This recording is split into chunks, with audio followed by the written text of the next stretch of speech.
Any of you doing any social media marketing? That's the other question. I think last time I mentioned if anybody's doing Craigslist for marketing, nobody said yes. And I was like shocked and surprised. But I guess, Craigslist is kind of old school, but believe it or not, I have a commercial listing and Oh, I've gotten more activity from Craigslist for that space to be leased than oh, LoopNet. I can wow. believe that. Wow. I cannot believe that. Oh, So at least in Los Angeles, it seems like Craigslist tends to be very, very dominant, and I hope that this is something new for you guys to experiment with as well. I think the ad was like $5 a month, and you know what? yeah, $5 a month for getting some leads is nothing, yeah. right? Mhm. It's Well, and cheap. that was for a lease. But have you tried to sell a business on Craigslist? I have not. That's why I was asking. I was kind of like getting the feelers out to see if anybody's using Craigslist. I mean, I've recommended that to businesses when they're super micro. Yep. The whole business is worth maybe 40,000, $50,000, and it's not, I can't really help them. And so, that's one of my recommendations is that they might put it out on Craigslist or something. But yeah, I've personally not put business listings out there because I Uh, don't know that the quality of the buyer leads that would be coming in from that. I'm not sure how serious, well, just not sure how qualified they would be. that's very But true. you never know until you try, I guess, right? Very Yeah. true. Like for example, for this listing, and again, this is just a lease listing, so it happens to be near Hancock Park, south of the Hollywood Studios. There's a bunch of Hollywood studios there, so Yeah. I've gotten a lead from a casting director that's looking to expand into a new space. I've gotten some leads for a billing company that was looking for space. So yeah, it's interesting. It's a mix of different backgrounds. Yeah. You're absolutely true. It's absolutely true. It's just the size of the consumer and who that market reaches out to. Right. Right. Yeah, it is interesting. So what other types of marketing are you all doing? Hey, Dick, welcome. Haven't seen you in a minute. In a while. Um, Uh, how about marketing?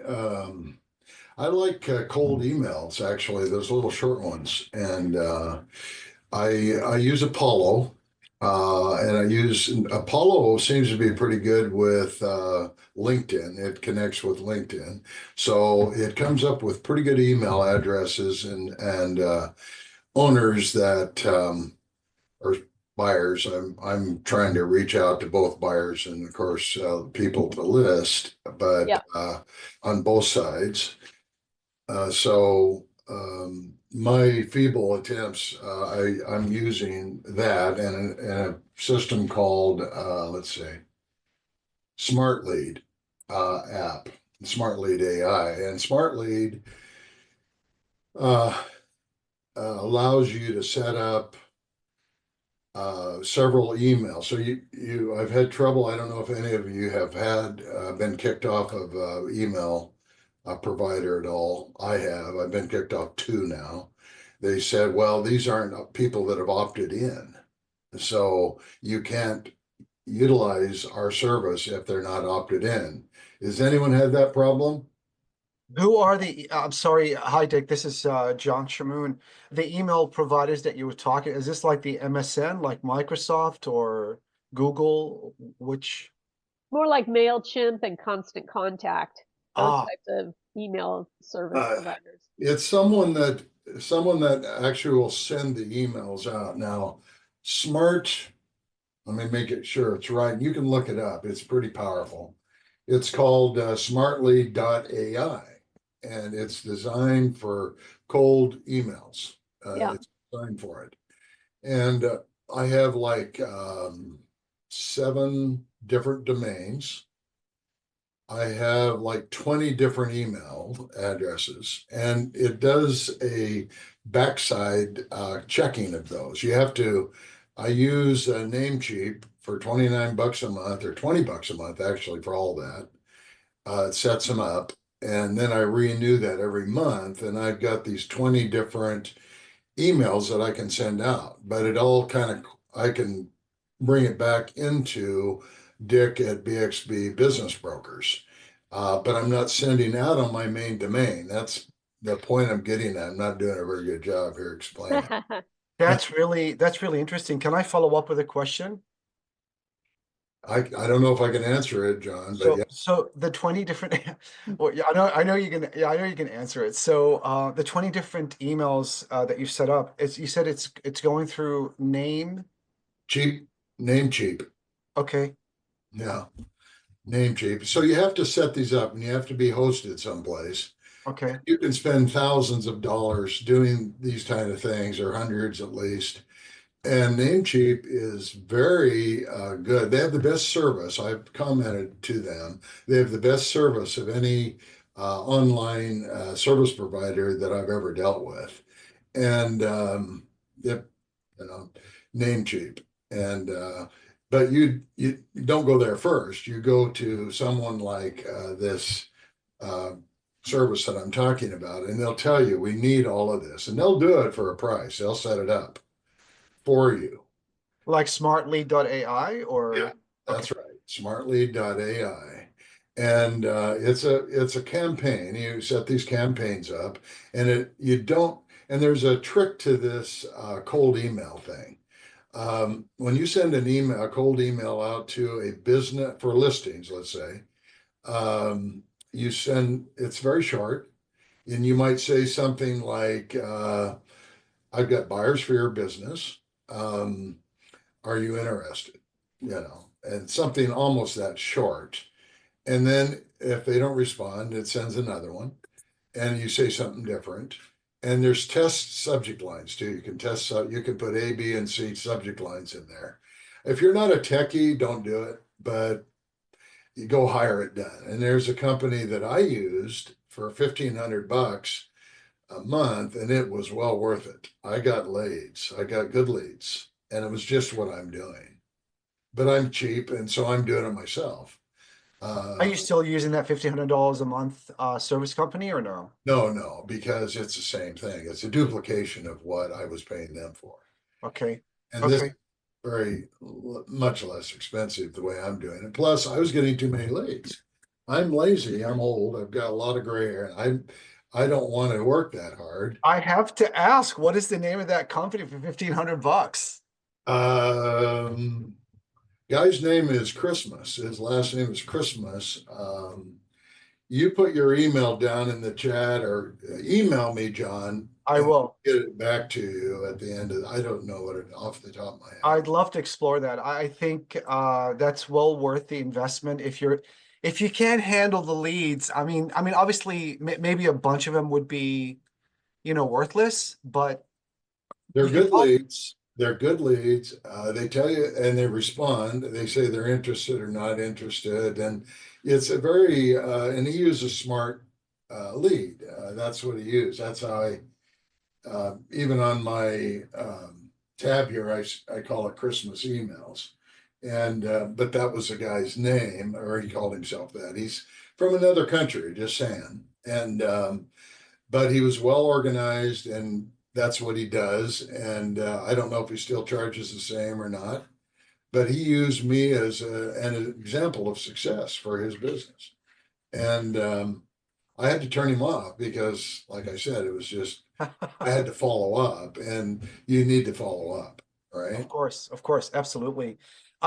With the Apollo, is that what kind of service is Apollo?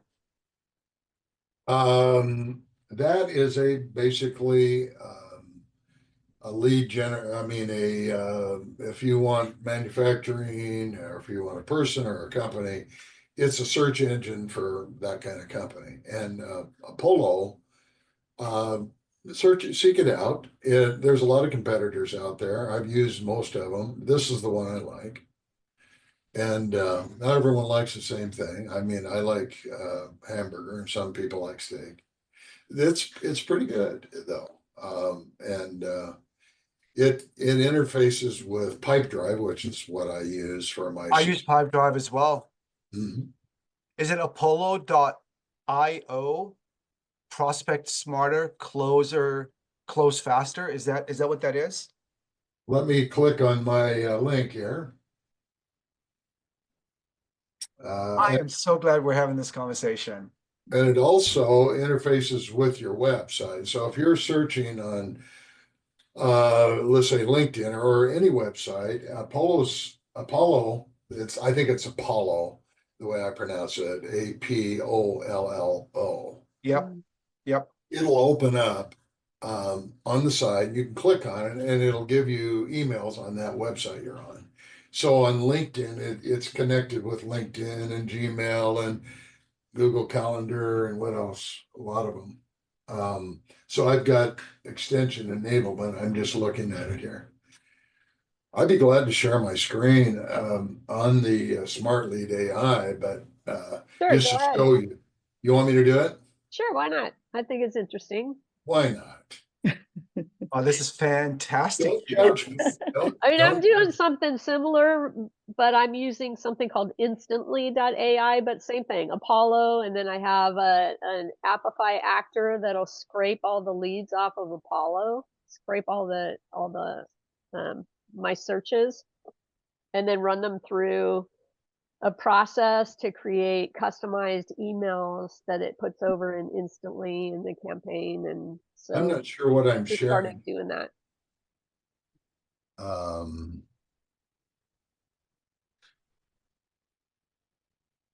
so I want to make sure I'm sharing the right thing. So tell me what you see, because I actually can't. I see sign in to smartlead.ai. Oh, okay. So you'll see there, it says Dick Obendorf at bxbstrategy.com. That is not my domain. That is a made up domain, right? And I got a password and I log in. And it doesn't find me. Well, there, see? Excuse me, why you don't use your domain? Why you have to back up? You don't want your primary domain to end up being flagged as spam. Okay, And yeah. so if you're doing cold email outreach, it's better to have other domains that you are using for those cold outreach programs. Because otherwise, eventually, if enough people flag you as spam, you're going to send out regular emails to your clients and it's going to automatically end up in their junk folder, which is Thank not you. helpful. Yeah. So here's a recent one I did. I actually sold this little company called Triad. Yeah. It's a manufacturing company. And I reached out and I sent 8,486 emails, which is not a small amount, right? Yes. And I didn't get flagged. Never Oh. got flagged. And part of the reason is because of my email accounts. You'll see now, if you see this, got this thing on Oh. the side here. I've got all these email accounts.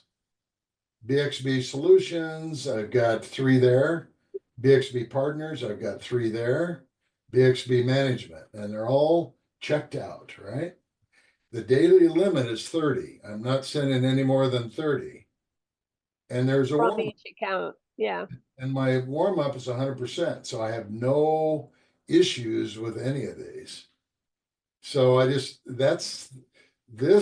is separate. This is the one that I got named cheap. And I set up with Namecheap. Now, then it's got your email campaign. You build your campaign here, and if I click on the campaign, it shows me what I'm doing, and it shows me that campaign, and it gives me my inbox, and it shows me this is a follow up, and I had different things here. These are people that are interested apparently, and they automatically get this, and then I get notified that there's some interest. But you can see how short it is, right? That's Yeah. my email. And it's not a long email. Let's see, Sequent. I'm looking for. I didn't know I was going to show you this. Uh, but just to say that this is a cold email process that I'm using, and it works. It does work, and it gives you a certain amount. I mean, you have to be careful because people like this $1,500 a month guy, he's going to say something like, "I've got a buyer for Triad. I've got a buyer sitting here ready to buy." And that's not true, actually. And I don't like it when I get those emails that I've got a buyer for your specific company. So I can modulate that a little bit, and I'll say I've got buyers for this type of business, and yours is checks all the boxes. Let's put it that way. And and they're maybe interested, and they see a picture of an old gray-haired guy that looks innocent, and they'll somehow come to me, and and it's all relationship. It's never about your fancy email. It's never about that. Yeah, That's that's awesome. There's also another thing that can get you kicked off of MailChimp or Constant Contact and those types of things, or if you have a lot of bounces. And so when you're pulling down mail lists, you need to run them, you need to process them through a mail validator of some kind. And so there's one called mails.so, mails.so, and that one seems to be pretty good in terms of just verifying the Well, emails and then Apollo's eliminating got anything. their own mail checker, Tanya. I don't know if Smart you. leads. Yeah, most of these now do, and I've subscribed to all the ones that say they're phenomenal, and they're not. Like ListKit. ListKit is one that, boy, they sold me. That was boy, they're going to be the best one since sliced bread. And I couldn't get any good emails because they all had to be validated. And I put in like 2,000 leads, and I'd get 10 emails out of Yeah. that were validated. And that is not going to work. Now, No, not at all. is better as far as I'm concerned. So I'm which just one? Which one did you say? list ListKit was the one that I had tried. They're all about the same price. You have to really be careful though. They do credits, and they'll charge you so many credits for email, so many for phone numbers. I don't care about the phone numbers until I need it. And phone numbers are more expensive or more credits. But you can find, if you can get a hold of the email, you can generally get the phone number some other way. I've found. Well, you have the company name. I mean, Yeah, most companies have their phone number, the business phone number on their website. exactly. So the phone number is not that critical. Yeah, I think Apollo has verified emails. And then there are other, even I'm sure Smart Leads has a way to verify the emails first, or has a process that you can turn on or turn off or subscribe to. And I know Instantly does as well. So there's a lot of ways of doing it. Yeah, I mean, there's so much tech out there that you could just bury yourself in tech. Yeah. Yeah, it's like going down a rabbit hole, but it sounds like, you've gone through, the ringer a number of times, and you've got some tried and true sources that have actually worked for you. And I wonder if it's different if you're in Seattle compared to Los Angeles, or that wouldn't make any difference, right? It doesn't matter what you're using as a source to generate the leads. It's just so long as they can be verified, and then you have to do the work of, automation and getting the emails out. Yeah, that's pretty much the extent of it, I think. I mean, you can see behind me, I'm from Idaho. That's Idaho. And that's actually the farm I grew up on. But Nice. I was not born techie. I was born more of on a farm, right? So I just happened to be interested in tech. And so I think any of us sitting here at this um, in a round table can do it. It's not, it's pretty user friendly anymore. And there's a lot of help online. You can go to AI actually and ask for help for any of these services now. Pretty much they'll tell you how to fix it. And I have found AI has saved me a lot of time on just simple things like why is not my email not working? It's true. Yeah. Yep. Well, Yes. I dropped my email address, so when you get a chance, Dick, please respond back. I'll look forward to our chat.